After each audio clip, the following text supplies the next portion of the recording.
Olá, bom dia. Dando continuidade ao capítulo 2 dessa segunda carta de Pedro, e eu estou vendo que esse conteúdo está sendo um pouco mais extenso, mas eu espero que você esteja aproveitando porque eu estou repartindo em partes, né? Às vezes a gente quer comer uma coisa muito gostosa ou quer fazer uma caminhada muito longa, a gente vai separando em partes até conseguir. Como a gente tem um objetivo muito grande. Se a gente olha para aquele objetivo e fica contemplando ele, talvez pela grandeza do objetivo, a dificuldade que nós vamos enfrentar, nos faz desistir. Mas se a gente parte ele em metas, a gente vai alcançando meta a meta e quando menos espera, chega no determinado destino, no determinado objetivo e celebra a vitória. A mesma coisa é a compreensão desse texto, amém? Aqui nós estamos vendo um pouco sobre a doutrina falsa, nós estamos vendo um pouco sobre os mestres falsos, amém? E a grande dificuldade hoje é como identificar, né? Às vezes nós somos, eu digo, ou inocentes ou carnais demais, que não conseguimos identificar, né, a doutrina falsa, o mestre falso. Às vezes nós não vemos importância com relação a isso. Somos como aqueles pintinhos, né? Os bebês em Cristo geralmente é assim, abre a boca e todo tipo de comida que é colocada na sua boca, ele vai lá e se alimenta. Isso é perigoso, porque nem todo tipo de comida ela é nutritiva e comida espiritual é da mesma forma. E nós precisamos identificar e a Bíblia mostra como identificar. Amém? Então eu estou falando um pouco a respeito desse comportamento dos falsos mestres, né? Então Pedro aqui ele vai trazer, né, alguma luz, ele vai dar. Pedro aqui já está muito experiente, ele já está no fim da sua vida, ele tem visto por trás do que a pessoa fala o propósito por que ela está falando.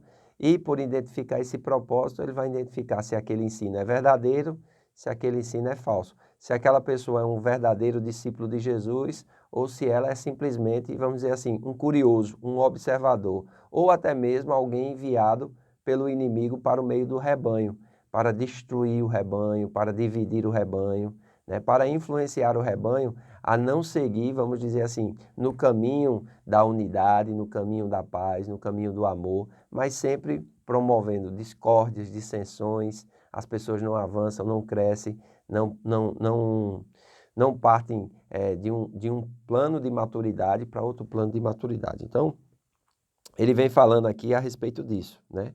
Então, os resgates de Noé e Ló demonstram o fato de que Deus preserva os crentes comprometidos em meio às circunstâncias ruins, enquanto a destruição daqueles que fazem o mal demonstram sua punição a ser finalmente pronunciada no dia do juízo. Então, versículo 10, especialmente aqueles que, seguindo a carne, andam em imundas paixões e menosprezam qualquer governo. Amém? Então, esses falsos mestres, eles não têm uma vida fundamentada na santidade, na piedade, amém? Outra coisa, eles também desprezam as autoridades. Está sempre criticando os líderes, está sempre criticando o governo, está sempre criticando o pastor da igreja, né? Ele vai continuar dizendo, atrevidos, arrogantes, não temem difamar autoridades superiores, amém? Então, é uma pessoa realmente que ela vamos dizer assim, atrevida, né? Ela vai no caminho errado, então é muito importante nós vermos isso. O falso mestre ou falso profeta, ele é guiado pela carne, procurando obter poder ou ganho pessoal com o ministério. Inicialmente, sua mensagem pode não ser falsa, mas sua motivação para o crescimento ou para o ministério é carnal. Então, ele apela para o carnal nos outros, oferecendo-lhes satisfações para a carne ou para a alma. Por fim, ele introduzirá alguma doutrina que seja contrária à verdade. Cada um de nós usa a palavra de Deus para avaliar as palavras de qualquer pregador. E qualquer variação ou desequilíbrio no que é ensinado deve ser questionado. Também precisamos ser sensíveis à sugestão do Espírito Santo nesse julgamento. Não devemos julgar apenas o ensinamento. Deus julgará o mestre. Amém? Então a gente vai julgar aquele ensinamento e vai ver se está de acordo com a palavra de Deus para que nós possamos seguir ou não. Amém? O herege, né? A pessoa, deixa Deus julgar. Não fala mal da pessoa, não Porque senão é você que vai ser aquele subordinado. É você que vai estar contaminado. Amém? Então rejeite qualquer ensinamento que negue a divindade de Jesus. Saiba que o falso mestre causa desconfiança dos verdadeiros ministros de Deus. Julgue as palavras de cada ensinamento. Deixe que Deus julgue o mestre. Cuidado com a doutrina que possa ser boa, mas que não significa nada. Mantenha-se estabilizado para que você não seja atraído de volta ao pecado por qualquer doutrina falsa. Então, o falso mestre ele vai desestimular você a seguir a vida de piedade. Ele vai desestimular você a ser fiel a Deus, a ser fiel ao seu líder, a ser fiel à sua igreja onde você congrega. Amém? Então, ele vai falar aqui a respeito, né, desse tipo de gente. Então, versículo 17, ele vai dizer, esses tais são como fontes sem água, como névoas impelidas pelo temporal, para eles está reservada a negridão das trevas.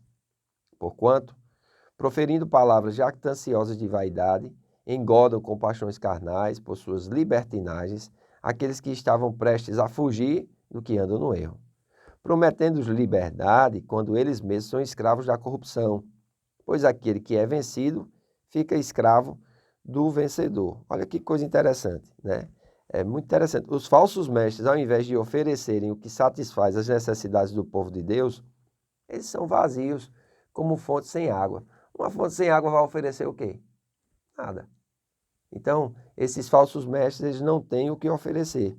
Os falsos mestres, tendo experimentado o poder purificador de Cristo, agora o estão rejeitando. Portanto, eles voltaram ao seu antigo estilo de vida corrupto e estão bem piores do que eram antes. Os crentes que caem em apostasia, rejeitando deliberadamente a morte e a ressurreição de Jesus Cristo, estão em uma posição mais trágica do que os pagãos não convertidos, né?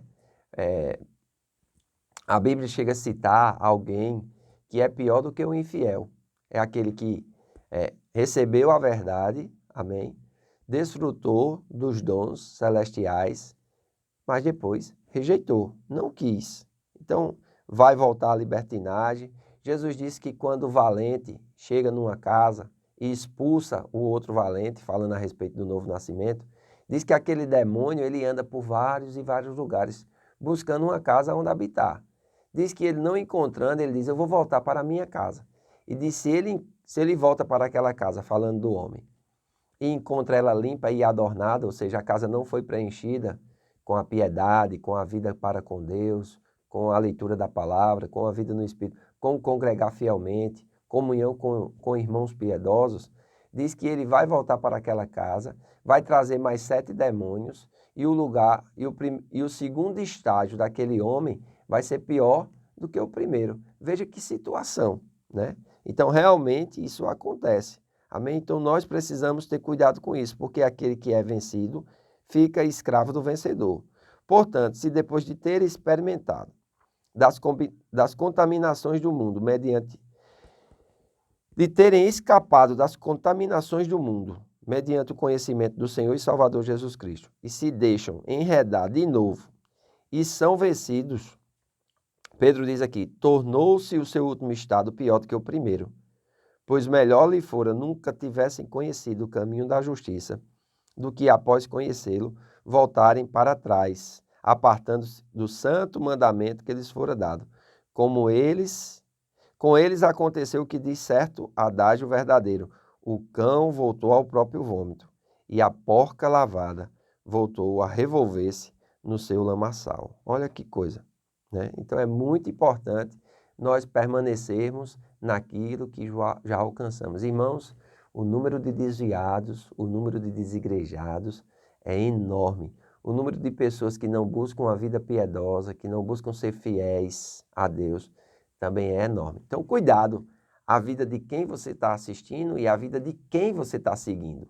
Isso vai fazer diferença, vamos dizer assim, em você se apegar cada vez mais às verdades das Escrituras, ao senhorio de Jesus Cristo como único e verdadeiro e suficiente Senhor e Salvador, amém? E a comunhão com o Espírito Santo. Faça isso e você viverá e Deus irá te ajudar, amém? Então, um grande abraço, Deus abençoe você e sua casa, Amanhã nos encontramos novamente aqui, neste mesmo horário. Um grande abraço e Deus abençoe.